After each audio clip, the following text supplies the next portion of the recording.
नमस्कार सभी को। तो देखिए यहाँ पर हम लोग क्लास 10th मैथ्स के 30 मल्टीपल चॉइस क्वेश्चंस को डिस्कस करेंगे। और जो मल्टीपल चॉइस क्वेश्चंस होने वाले हैं, बहुत इंपॉर्टेंट चैप्टर है जिसका नाम है पॉलिनॉमियल्स। इस चैप्टर के होंगे और ये आपको सीबीएसई बोर्ड, स्टेट बोर्ड या कॉम्पिटिटिव एग्जाम सभी में बहुत ज़्यादा हेल्पफुल होने वाले हैं। तो बिना टाइम वेस्ट किए चलिए स्टार्ट करते हैं। देखते हैं फर्स्ट क्वेश्चन में क्या कहा गया। The degree of polynomial 7u⁴ minus 3u⁴।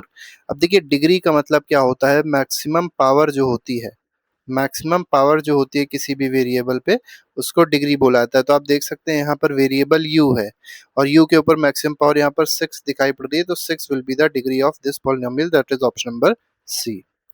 Which of the following is not a polynomial. तो पूछा गया इनमें कौन सा पॉलिनोमियल नहीं है। तो देखिए पॉलिनोमियल पहला जो है ये पॉलिनोमियल होगा, बिल्कुल होगा, क्योंकि यहाँ पर डिग्री 2 है, फिर 3x है, बिल्कुल सही है, पॉलिनोमियल होगा। यहाँ पर 1/x है, प्लस 2 है, तो 1/x मतलब x की पावर क्या हो गई, -1 हो गई। और पॉलिनोमियल में पावर कभी भी निगेटिव में नहीं हो सकती है, तो यहाँ पर बी ऑप्शन बिल्कुल सही है, तो ये पॉलिनोमियल नहीं होगा। बाकी दोनों के दोनों पॉलिनोमियल हैं। अब polynomial of degree 2 is called. देखिए अगर एक ऐसा पॉलिनोमियल है जिसकी डिग्री 2 है, उसको क्या कहते हैं, तो डिग्री 1 वाले को लीनियर पॉलिनोमियल कहेंगे, डिग्री जिसकी 3 होगी उसको क्यूबिक पॉलिनोमियल कहेंगे, और डिग्री 2 है इसका मतलब क्वाड्रेटिक पॉलिनोमियल है, तो यहाँ पर सी ऑप्शन बिल्कुल सही है। कांस्टेंट पॉलिनोमियल का मतलब क्या होता है, डिग्री क्या हो जाएगी इसमें, 0 हो जाएगी। ठीक है, क्योंकि किसी भी चीज की पावर 0 होती है उसका मतलब वो वैल्यू 1 होती है, मतलब कांस्टेंट वैल्यू होती है। आगे बढ़ते हैं, क्वेश्चन नंबर 4 पे आते हैं। The value of p x at x is equal to 2। देखिए अब आपको क्या करना है, यहाँ पर इस पूरी इक्वेशन में x की वैल्यू 2 पुट कर देनी है। तो देखिए क्या बन जाएगा, ये 2 का स्क्वायर हो जाएगा, -3 × 2 = 6 हो जाएगा, -4 हो जाएगा। तो 2 का स्क्वायर मतलब 4, -6 -4, तो ये 4 कट गया, आंसर क्या आ गया, -6 आ गया। तो -6 that is option number A is the correct answer. आगे बढ़ते हैं, क्वेश्चन नंबर 5 पे आते हैं। फिफ्थ क्वेश्चन देखिए, अब यहाँ पर पूछा गया है x² - 3x - 4, ये आपका एक इक्वेशन है। आपको 1 0 बताना है इसमें क्या होगा। ठीक है, मतलब 0 बताना है इसका। तो देखिए बहुत आसानी से इसको किया जा सकता है। आप क्या कर लीजिए, या तो सबको चेक कर लीजिए एक एक वैल्यू पुट करके, लेकिन इससे अच्छा ये है कि 4 का कोई ऐसा ले लिया जाए। देखिए 1 यहाँ पे है, कोफिशिएंट यहाँ पे 4 है, तो 4 का कुछ ऐसा करना है कि 3 आ जाए। तो 4 - 1 इसको लिख सकते हैं, तो इसको लिख देंगे x² माइनस 3 को लिख देंगे 4 - 1, मिडिल टर्म स्प्लिट कर रहे हैं 4, यहाँ पे क्या बन जाएगा, x² - 4x प्लस x - 4। अब यहाँ पे x कॉमन ले लीजिए तो बन जाएगा x - 4 प्लस 1 कॉमन ले लीजिए तो बन जाएगा x - 4, इक्वल टू क्या कर दीजिए, 0 कर दीजिए। यहाँ से आपको क्या मिल जाएगा, x की एक वैल्यू मिल जाएगी -1 और दूसरी वैल्यू मिल जाएगी 4। तो 4 तो दिया नहीं, तो -1, that is option number C is correct. Question number 6 पे आते हैं। The graph of linear polynomial. देखिए लीनियर पॉलिनोमियल अगर है तो लीनियर पॉलिनोमियल के केस में पूछा गया है कट्स एक्स एक्सिस एट, तो एक्स एक्सिस को कितनी जगह पे वो कट करेगा, तो केवल और केवल एक पॉइंट पे कट करेगा, तो बी ऑप्शन बिल्कुल ठीक है। ठीक है, तो ग्राफ ऑफ लीनियर पॉलिनोमियल में एक पॉइंट पे कट करेगा, अगर क्वाड्रेटिक पॉलिनोमियल होता तो 2 पॉइंट पे कट करता, क्यूबिक होता तो 3 पॉइंट पे कट करता। अगले में क्वेश्चन में कहा गया maximum number of zeros of cubic polynomial. देखिए क्यूबिक पॉलिनोमियल है, इसका मतलब डिग्री क्या है इसकी, 3 है। ठीक है, डिग्री क्या हो जाएगी इसकी, 3 है डिग्री, और जितनी डिग्री होती है वही नंबर ऑफ जीरोस होते हैं, तो मैक्सिमम नंबर ऑफ जीरोस कितने हो जाएंगे इसमें, 3 हो जाएंगे। एट्थ क्वेश्चन कह रहा है if a quadratic polynomial has 2 equal zeros. देखिए 2 इक्वल जीरोस हैं इस क्वाड्रेटिक पॉलिनोमियल में, तो आपको बताना है जो ग्राफ होगा ये किस तरीके का ग्राफ होगा, ये यहाँ पर आपसे पूछा गया है। तो पहली चीज क्वाड्रेटिक पॉलिनोमियल है तो ग्राफ जो बनेगा पैराबोला बनेगा, पैराबोला टाइप का ग्राफ बनेगा। ठीक है, और ये जो ग्राफ है ये 2 इक्वल जीरोस हैं, और 2 इक्वल जीरोस का मतलब क्या है, जैसे मान लीजिए ये ग्राफ है। ठीक है, तो ये जो है ग्राफ ये एक ही पॉइंट पे टच कर रहा होगा एक्स एक्सिस को, अब वही सही हो जाएगा इसमें, तो यहाँ पर सी ऑप्शन बिल्कुल सही है। ठीक है, आगे बढ़ते हैं, question number 9, the zeros of polynomial are. तो जीरोस होते क्या है किसी भी पॉलिनोमियल में, अगर आप जीरोस देखेंगे तो वो वाई कोऑर्डिनेट्स तो नहीं होते हैं, x coordinate where the graph cuts x axis, ये बिल्कुल सही है। ठीक है, जैसे मान लीजिए ये आपका एक्स हो गया, ये आपका वाई हो गया, ये आपका एक्स हो गया। अब कोई ग्राफ आपने बनाया, ये स्ट्रेट लाइन आई, तो ये जो पॉइंट है ये क्या हो जाएगा, इसका एक जीरो हो जाएगा, क्या हो जाएगा, एक जीरो हो जाएगा। आगे बढ़ते हैं, विच पॉलिनोमियल हैज 0, -1 एंड 4। तो -1 और 4 किस में 0 है? तो आप इसको ऐसे कर सकते हैं, तो इसको चाहे तो आप ऐसे लिख लीजिए, अगर 1 0 है इसका मतलब x प्लस 1, और यहाँ पर 4 0 है तो इसका मतलब इसको लिख सकते हैं x माइनस 4। ये आपकी इक्वेशन बन जाएगी एफ एक्स। ठीक है, क्योंकि 1 है तो इसका मतलब x इज इक्वल टू -1 अगर आप पुट करेंगे तो x प्लस 1 आ जाएगा, और x is equal to 4 put करें तो x माइनस 4 आ जाएगा। अब आप इसको सॉल्व कर लीजिए, तो x स्क्वायर हो जाएगा, -4x हो जाएगा, प्लस x हो जाएगा, -4 आ जाएगा। तो ये आ गया एक्स स्क्वायर -3x -4। ठीक है, एक्स स्क्वायर -3x -4, मतलब ऑप्शन नंबर बी जो है वो बिल्कुल सही है इसमें। चलिए आगे बढ़ते हैं, क्वेश्चन नंबर 11th पे आते हैं। इसमें कहा गया सम ऑफ द जीरोस, तो सम ऑफ जीरोस बताने हैं। सम ऑफ जीरोस का आपको फॉर्मूला पता होना चाहिए, -b अपॉन a होता है। यहाँ पर b जो है वो कोफिशिएंट होता है x का। x का कोफिशिएंट हमको दिखाई पड़ रहा है -8 है, तो माइनस ऑफ -8 हो जाएगा, अपॉन a की वैल्यू क्या है यहाँ पे 2 है, तो ये 2 हो जाएगा। तो ये 8 अपॉन 2 आ गया, मतलब आंसर क्या आ गया, 4 आ गया। तो यहाँ पर a ऑप्शन जो है वो बिल्कुल सही है। प्रोडक्ट ऑफ जीरोस, तो प्रोडक्ट ऑफ जीरोस का फॉर्मूला होता है c अपॉन ए। c कांस्टेंट टर्म है जो कि 6 के बराबर है, a क्या है, एक्स स्क्वायर का कोफिशिएंट जो कि 2 के बराबर है, तो आंसर क्या आ जाएगा, 3 आ जाएगा। तो बी ऑप्शन बिल्कुल ठीक है इसमें। 13th क्वेश्चन पे आते हैं। 13th क्वेश्चन देखिए क्या कह रहा है, if alpha and beta are the zeros of ये, तो अल्फा प्लस बीटा आपको बताना है क्या होगा। देखिए बहुत आसान है, अल्फा प्लस बीटा मतलब सम ऑफ जीरोस, और सम ऑफ जीरोस का फॉर्मूला क्या होता है, -b अपॉन ए होता है, तो -b अपॉन ए हो जाएगा। तो बी ऑप्शन बिल्कुल ठीक है इसमें। आगे बढ़ते हैं, प्रोडक्ट ऑफ जीरोस पूछा गया यहाँ पे, तो सी अपॉन ए के बराबर हो जाएगा। तो उसी का क्वेश्चन भी था और उसी को सिंपल तरीके से दे भी दिया गया है।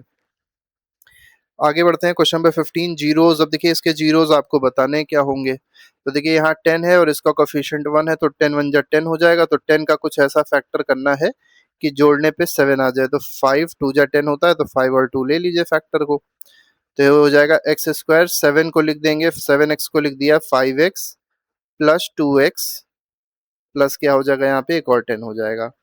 x कॉमन ले लीजिए, तो यहाँ बच गया x प्लस 5, प्लस 2 कॉमन ले लीजिए, तो क्या बच गया, x प्लस 5। ठीक, तो यहाँ पर आप देखेंगे तो x प्लस 2 इक्वल टू 0 आ जाएगा, और दूसरा आ जाएगा x प्लस 5 इक्वल टू 0। तो यहाँ से x की वैल्यू एक क्या आ गई, -2 आ गई, दूसरी यहाँ से क्या आ जाएगी, -5 आ जाएगी। तो -2 का -5, that is option B is correct. आगे बढ़ते हैं, question number 16, the polynomial x square -3 has dash zeros. तो इसके जीरोस क्या होंगे, तो एक्स स्क्वायर -3 इक्वल टू आप 0 कर दीजिए, तो x की वैल्यू क्या आ जाएगी, तो एक्स स्क्वायर की वैल्यू 3 आ जाएगी, तो x की वैल्यू आ जाएगी +-√3। ठीक है, तो यहाँ पर बी ऑप्शन बिल्कुल ठीक है।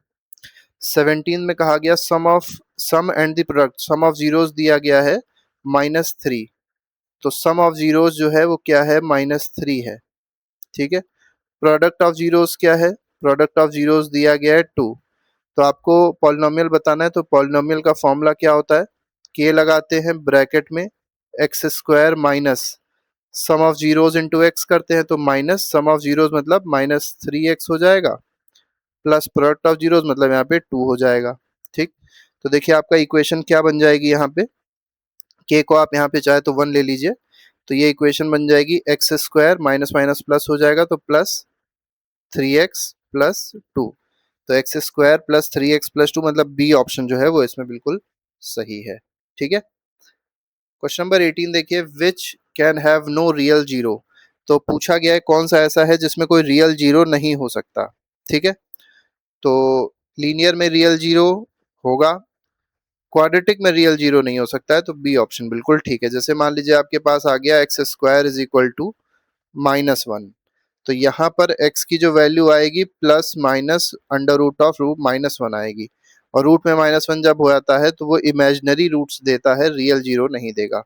ठीक है, graph of y is equal to x cube -4x intersect x axis at. तो देखिए ये x एक्सिस को कितनी जगह पे इंटरसेक्ट कर रहा होगा, ये आपको यहाँ पर बताना है। ठीक, तो देखिए सिंपल सी चीज है, x एक्सिस को इंटरसेक्ट करने में पता होना चाहिए एट x एक्सिस क्या होता है, y इक्वल टू 0 होता है। तो आप y को 0 पुट कर दीजिए, तो क्या मिल जाएगा, x cube -4x equal to 0 हो गया। x कॉमन ले लीजिए तो एक्स स्क्वायर माइनस 4 आ जाएगा। ठीक है, अब देखिए एक तो x इक्वल टू 0 तो x की वैल्यू डायरेक्टली एक 0 आ रही है, इसको सीधे सीधे इक्वेट कर दीजिए। और दूसरा x square minus 4 equal to 0 कर दीजिए, तो यहाँ से x की वैल्यू आ जाएगी +-2। तो +-2 आ रही है और एक 0 आ रही है, इसका मतलब 3 पॉइंट पे इंटरसेक्ट कर रहा है। आगे बढ़ते हैं question number 20th। 1 zero of ये इज, तो एक जीरो क्या होगा इसमें, तो यहाँ पर ले लीजिए x cube minus x square equal to 0 कर दीजिए। एक्स स्क्वायर कॉमन ले लीजिए तो यहाँ बन जाएगा x माइनस 1 इक्वल टू 0। तो देखिए x square is equal to 0 अलग आ गया और x माइनस 1 इक्वल टू 0 अलग आ गया, तो यहाँ से दो रूट्स तो 0,0 ही मिल गए और यहाँ से एक रूट क्या मिल गया, 1 मिल गया। ठीक है, तो 1 इज द करेक्ट आंसर, क्योंकि 1 ही केवल दिया है इसमें। 21st पे आते हैं, यहाँ पूछा गया px दे दिया गया आपको, प्रोडक्ट ऑफ जीरोस पूछा गया। प्रोडक्ट का फॉर्मूला आपको बताया था c/a होता है। अब c देखिए यहाँ पर क्या है, तो -2 है, 2 मत लिख दीजिएगा वरना गलत हो जाएगा। c मतलब जो कांस्टेंट टर्म है वो कांस्टेंट टर्म 2 नहीं है, -2 है। Upon coefficient of x square 3 है, तो -2/3 is the correct answer, that is option number A. 22 कह रहा है zeros of 2x plus 3 is, तो देखिए सिंपल सा काम करना होता है, 2x प्लस 3 को 0 के बराबर कर दीजिए, x की वैल्यू क्या आ जाएगी, -3/2 आ जाएगी। तो बी ऑप्शन बिल्कुल ठीक हो जाएगा इसमें। आगे बढ़ते हैं, which is a cubic polynomial. अब क्यूबिक पॉलिनोमियल ऐसा पॉलिनोमियल होता है जिसकी डिग्री क्या होती है, 3 होती है। यहाँ डिग्री 2 है, क्वाड्रेटिक है, ये भी नहीं है, यहाँ पर सी ऑप्शन सही है। ये तो लीनियर पॉलिनोमियल है, तो आपको पता ही होगा डिग्री इसकी क्या है, 1 है। If graph does not intersect x axis polynomial has, अब देखिए कोई ग्राफ है उसने एक्स एक्सिस को इंटरसेक्ट ही नहीं किया। आपको पता है जितनी जगह पे इंटरसेक्ट करता है उतने उसके रूट्स होते हैं। अब अगर इंटरसेक्ट ही नहीं कर रहा है तो उसके कितने रूट्स हो जाएंगे, तो उसके एक भी रूट नहीं होंगे, तो उसके कोई भी जीरो नहीं होंगे, मतलब कोई भी उसके रूट नहीं होंगे। कोफिशिएंट ऑफ एक्स स्क्वायर, अब देखिए यहाँ पर एक्स स्क्वायर का कोफिशिएंट क्या है, एक्स क्यूब का कोफिशिएंट 3 है, एक्स स्क्वायर का कोफिशिएंट -5 है, तो बी ऑप्शन बिल्कुल ठीक है। बहुत आसान सा क्वेश्चन था। इफ 1 जीरो, देखिए एक जीरो दे दिया है, इसका 2 है, आपको बताना है दूसरा जीरो जो होगा वो क्या हो जाएगा। तो आप सिंपल सा काम कर लीजिए, सम ऑफ जीरोस वाला फॉर्मूला लगा लीजिए। तो सम ऑफ जीरोस जो होता है, ठीक, वो क्या होता है, -b/a होता है। पहला जीरो आपको पता है, पहला जीरो आपके पास में 2 है, तो 2 प्लस बीटा मान लीजिए दूसरा जीरो हो गया, और -b/a मतलब 5/1 हो जाएगा, तो बीटा की वैल्यू क्या आ गई, 3 आ गई। तो यहाँ पर सी ऑप्शन बिल्कुल सही है, तो देखिए इसमें सी ऑप्शन बिल्कुल सही हो जाएगा। आगे बढ़ते हैं, अगला क्वेश्चन देखते हैं, क्वेश्चन नंबर 27 है, पॉलिनोमियल हैविंग जीरोस 1 एंड 3। अब देखिए 1 एक जीरो है, इसका मतलब x-1 फैक्टर हो जाएगा, और 3 भी जीरो है, इसका मतलब x-3 भी इसका एक फैक्टर हो जाएगा। अब दोनों को मल्टीप्लाई कर लीजिए तो ये बन जाएगा एक्स स्क्वायर, और ये हो जाएगा -3x माइनस एक्स प्लस 3। अब आप इसको सॉल्व कर लीजिए तो x square -4x plus 3 will be the correct answer. तो यहाँ पर अगर देखा जाए तो ए ऑप्शन बिल्कुल सही हो जाएगा क्वेश्चन नंबर 27 का। 28th पे आते हैं, सम ऑफ जीरोस पूछा गया है। अब देखिए यहाँ पर जो सम ऑफ जीरोस है, तो ये क्यूबिक पॉलिनोमियल है, तो क्यूबिक पॉलिनोमियल के केस में जो सम ऑफ जीरोस होता है वो भी -b/a हो जाएगा, तो -5/3 हो जाएगा, इसका मतलब 5/3 हो जाएगा। ठीक है, तो यहाँ पर ए ऑप्शन बिल्कुल ठीक है। प्रोडक्ट ऑफ जीरोस, अब देखिए प्रोडक्ट जो होते हैं जीरोस के, मतलब अल्फा बीटा गामा, इसकी वैल्यू आपको बतानी है। प्रोडक्ट ऑफ जीरोस का क्या फॉर्मूला होता है, ये होता है -d/a। ठीक है, तो -d/a, that is option number B. Last question है, polynomial of degree n can have at most. देखिए अगर डिग्री n है तो उसमें कितने जीरो हो सकते हैं, maximum n number of zeros हो सकते हैं। तो इस तरीके से ये 30 एमसीक्यूज थे जो हम लोग ने डिस्कस किए, और इसमें पूरा चैप्टर आपका कवर हो गया है। अब आप कोई भी क्वेश्चन अगर चैप्टर से भी करेंगे तो आसानी से कर पाएंगे। वीडियो अच्छा लगा हो तो लाइक जरूर कर दीजिएगा और चैनल को सब्सक्राइब कर लीजिएगा। अभी के लिए फिलहाल इतना ही, और बाकी के जो चैप्टर्स है वो प्लेलिस्ट में लगे हैं, उसको आप जाके देख सकते हैं, अपना रिविजन अच्छे से कर सकते हैं। ठीक है, thank you very much, good bye, जय हिंद।